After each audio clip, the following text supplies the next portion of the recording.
পকেটের সংখ্যা যত বাড়ে পকেট মারের সংখ্যাও তত বাড়ে। শেখ হাসিনা লাস্টের সময় এসে ছাত্রলীগের অভিভাবক ছেড়ে দিয়েছিলেন, না তোদেরকে আমি আর পারবো না, তোদের অভিভাবক আমি না। আমার মনে একটা সময় আসবে ছাত্রদল যুবদলকে বাধ্য হবে, আমাদের প্রধানমন্ত্রী বলবে যে আমি তোদের অভিভাবক না। খালেদা জিয়ার ছায়ার নিচে থাকতে, তাদের কোনো আঁচলের নিচে থাকতে তাদের কোনো খারাপ লাগে না তখন। আপনি তারেক রহমান সাহেবের সাথে যারা বিএনপিকে অনুসরণ, বিএনপি দলীয় যারা অনুসরণ করে, তারা কি তারেক রহমান সাহেবের লুঙ্গির নিচে থাকে? বেগম জিয়াকে ভুলের দিকে নিয়ে গেছে। বেগম জিয়া তো একজন মানুষ। তাহলে বেগম জিয়ারও ভুলের দিকে নিয়ে যায়, তারেক রহমান সাহেবকে নিয়ে যায়, তাহলে এই যে তাহলে তো এটা তো ওনাদের অযোগ্যতার প্রমাণ হয়।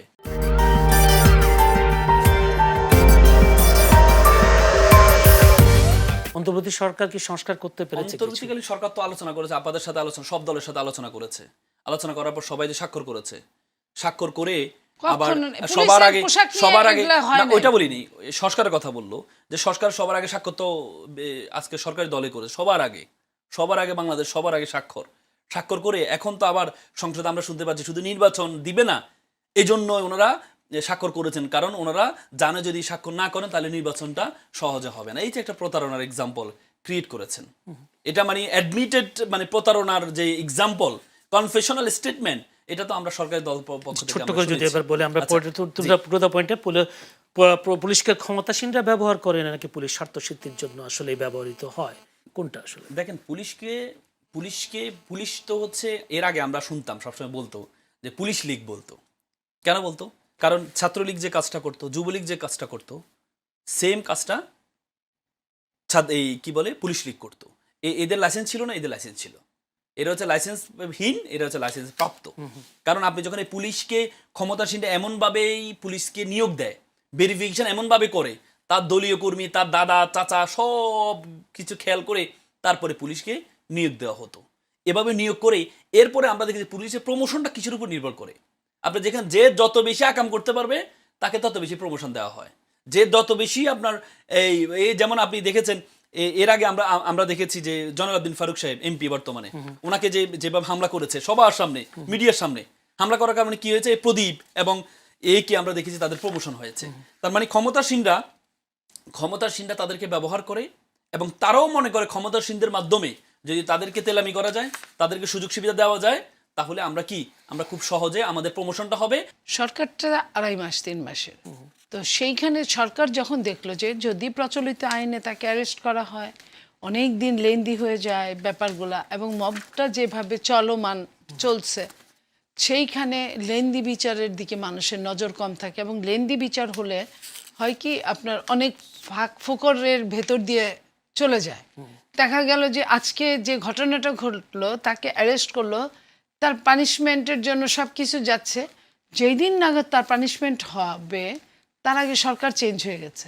সরকার চেঞ্জ হলে আবার কি করে, আরেক সরকার আসলে ওই সরকারের যে কোনো সমস্যা আরেক পরের সরকার এসে তাকে সুবিধা দেয়। এটা অনেকটা আপনার থুক বরাদ্দের মতো সুবিধা হয়ে যায়। হ্যাঁ, তো এইটা তো তার জন্য ভালো হয়ে যায়। আপনি খেয়াল করে দেখেন, যখন যে সরকার আসে সেই সরকারের ফ্যাসিলিটিস ভুগিরা পরের সরকারের ফ্যাসিলিটি থেকে বঞ্চিত হতে পারে, কিন্তু সেই তার সরকারের লোকের সঙ্গে, নিজস্ব লোকের সঙ্গে তার দ্বন্দ্ব থাকতে পারে, সে বঞ্চিত হতে পারে। ওই বঞ্চিত মানুষটাই পরের বার কিন্তু বলে না যে আমার দল, আমি সাপোর্ট করতাম তাদের সঙ্গে, আমার আভ্যন্তরীণ কোন দলে বঞ্চিত হয়েছি, তারা বলতো যে আমি ওই দলকে লালন করি না, ধারণ করি না বলেই আমি বঞ্চিত হয়েছি। এবং পরের সরকারের লোকরাও পরিমরি করে তাকে একটা ভালো জায়গায় বসায় যে মুই কি হনুরে, এরকম একটা অবস্থা করে।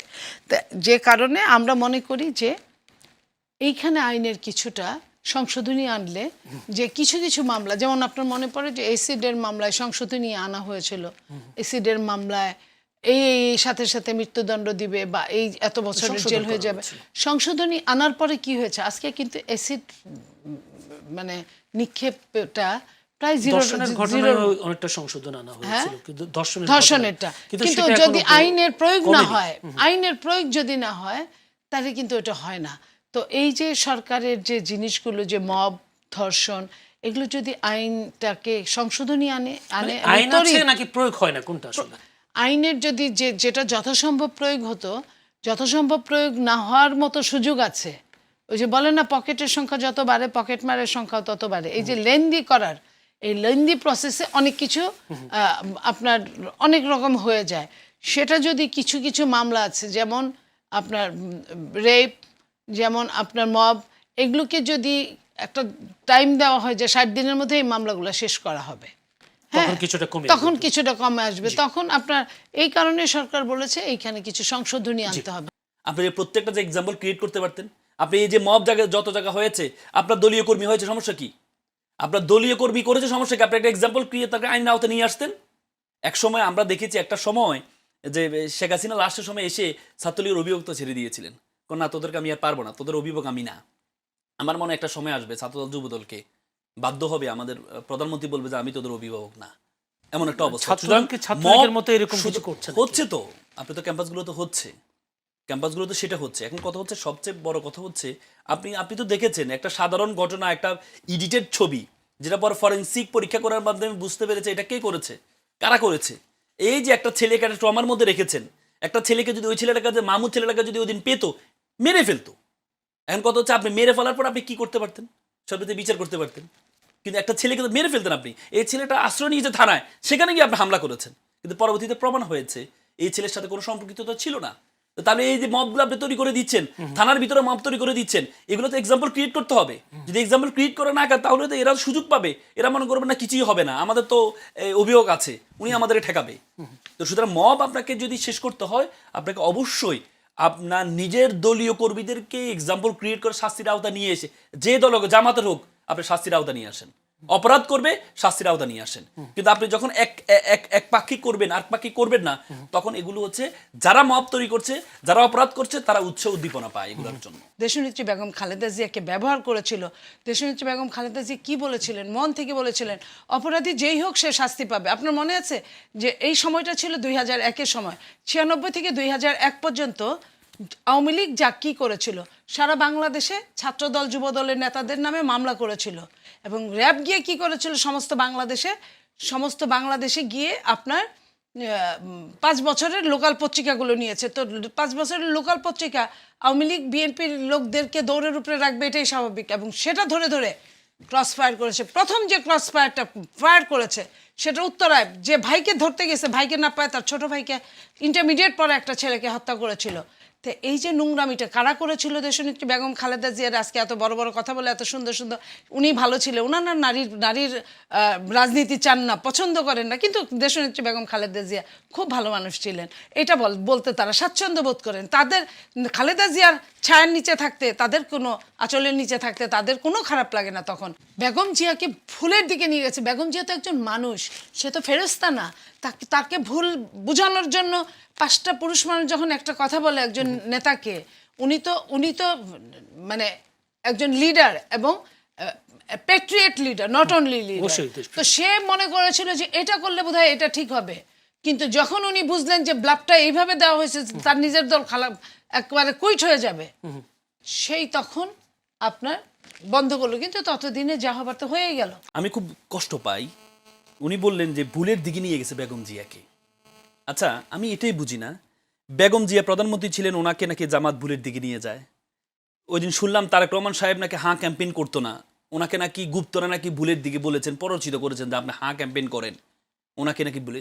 তাহলে বেগম জিয়ারও ভুলের দিকে নিয়ে যায়, তারেক রহমান সাহেবকে নিয়ে যায়, তাহলে এই যে, তাহলে তো এটা তো ওনাদের অযোগ্যতার প্রমাণ হয়, ওনারা আবেগী। এই জন্য তো পরিবারতন্ত্র থেকে বের হইতে হবে। বিএনপির এমন যোগ্য লোক রাখা দরকার, পরিবারতন্ত্রের বাইরে থেকে প্রধানমন্ত্রী বানানো দরকার, যাকে ভুলের দিকে নেওয়া যাবে না, যাকে মানে প্ররোচনা করে হাঁ ক্যাম্পেইন করাইতে পারবে না, যাকে প্ররোচনা করে ভুলের দিকে নেওয়া যাবে না, এমন লোকদেরকে প্রধানমন্ত্রী বানানোর দরকার। এই জন্য আমরা চাই যে কি বলে, প্রধানমন্ত্রীর ছেলে প্রধানমন্ত্রী হোক, এটা কখনো আমরা চাই না। আমার ছেলে যে আমার মতো হবে কোনো গ্যারান্টি নেই। তো সুতরাং আমি মনে করি আমার ছেলে মানে আমার সব কিছু সে বহন করবে, আমার চেম্বার সে চালাবে, আমার চেম্বার চালাতে গিয়েছে আমার চেম্বারকে তো গর্তের মধ্যে ফেলে দিতে পারে, আমার মতো সে নাও হতে পারে। তো সুতরাং এখান থেকে পরিবর্তন থেকে বেরিয়ে আসতে, তারপরে দেখেন এই শব্দগুলো থেকে আমাদেরকে বেরিয়ে আসতে হবে। এই যে আমরা সবসময় বলি, আপা যে বললো এই যে বেগম জিয়াকে আমরা অনুসরণ করেছি, জামাত অনুসরণ করেছে, তার মানে জামাত তার ছায়ার তলে ছিল, বা এই যে পুরুষের অনুসরণ করে লুঙ্গির তলে থাকে, এই শব্দ থেকে বেরিয়ে আসতে হবে। এগুলো আপনি কাউকে অনুসরণ করা, কাউকে পছন্দ করা, তার মানে তার লুঙ্গির নিচে থাকতে হবে না। আপনি তারেক রহমান সাহেবের সাথে যারা বিএনপিকে অনুসরণ, বিএনপি দলীয় যারা অনুসরণ করে, তারা কি তারেক রহমান সাহেবের লুঙ্গির নিচে থাকে? নো, অনুসরণ করতে হলে লুঙ্গির নিচে থাকতে হয় না, ছায়ার নিচে থাকতে হয় না। এই শব্দগুলো থেকে সম্মান, ডিউ রেসপেক্ট, আমরা ছায়া মানে এটা আলো এবং ছায়া, এটা একটা ভালো কথা। না, আপনাদের শব্দগুলো এভাবে আসে তো, এভাবে আপনি আমরা দেখবেন সব জায়গায় বলবো লুঙ্গি নিচে আলো থাকে, ছায়ার আলো লুঙ্গি নিচে ছায়াকে থাকে। বলছি। বেগম জিয়াকে পছন্দ, তার ধরেন তো আপনি mentality কতটা ধরেন খারাপ, আপনি দেখেন দেখেন, কোথায় ধরেন চলে আপনি গেছে। আপনি মাকে ডাকলেন, আপনি একটা ভদ্র মহিলাকে বললেন উনি ভালো মানুষ, ধরেন আপনি যদি আমাকে বলেন এই উনি, তাকে মা ডাকতে হবে কেন? ভালোকে ভালো বলতে হবে। আমি যখন আপনাকে ফ্লোর দিব আপনি আবার আমি এই উত্তর কথার দিব। উত্তর ঠিক দিবেন। আছে, ঠিক আছে। এই অনুষ্ঠান কিভাবে চলবে